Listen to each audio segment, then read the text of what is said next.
Arestado ang isang criminology student at kanyang kasabwat umano sa pagnanakaw sa nakaparadang sasakyan.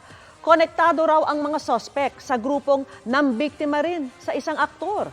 Nakatutok si Emil Sumangil, exclusive. Mula sa gilid kung saan nakaparada ang pickup, isang lalaki ang lumitaw at lumapit sa likurang bintana ng sasakyan. Tila ba may sinikwat ito at pagkatapos ay dumistansya ng konti saka nagmasid sa paligid. Nang makitang walang tao, binalikan niya ang bintana sa kanya ito itinulak papasok. Nang matanggal ang salamin, sumuot siya sa bintana at mabilis na sinungkit ang bag saka mabilis na umalis. Sakay ng nag-aantabay na kulay puting getaway vehicle. Sa pamamagitan ng CCTV video, nakuha ng Quezon City Masambong Police Station 2 ang plate number ng getaway vehicle at dito nila natunto ng mga suspect. Yung sasakyan, sir, sa Bataan, nakarehistro. Nakausap po namin yung may-ari ng sasakyan, ibinenta rin po pala sa isang middleman. Sinabi niya na di etong bumili ng sasakyan niya. Nadakip sa follow-up operation sina Mark Carlo Penetrante, 20 anyos, Tubong Tondo, Manila, at isang criminology student.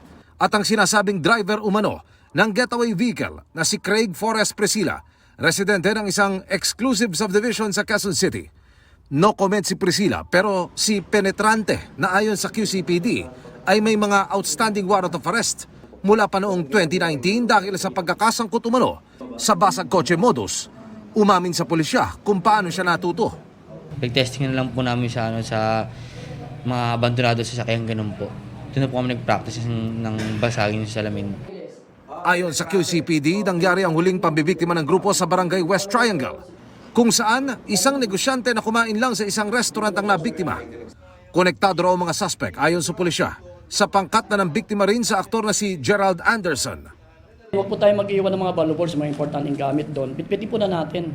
Sa ating security card, kailangan mag-patrolling din tayo. Humingi lang po ako ng kapatawaran sa mga nagawa ko pong kasalanan sa mga nabiktima po.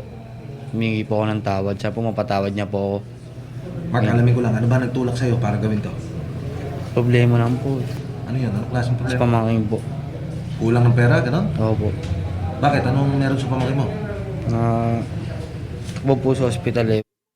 Para sa GMA Integrated News, Emil Sumangil, Nakatutok, 24 oras.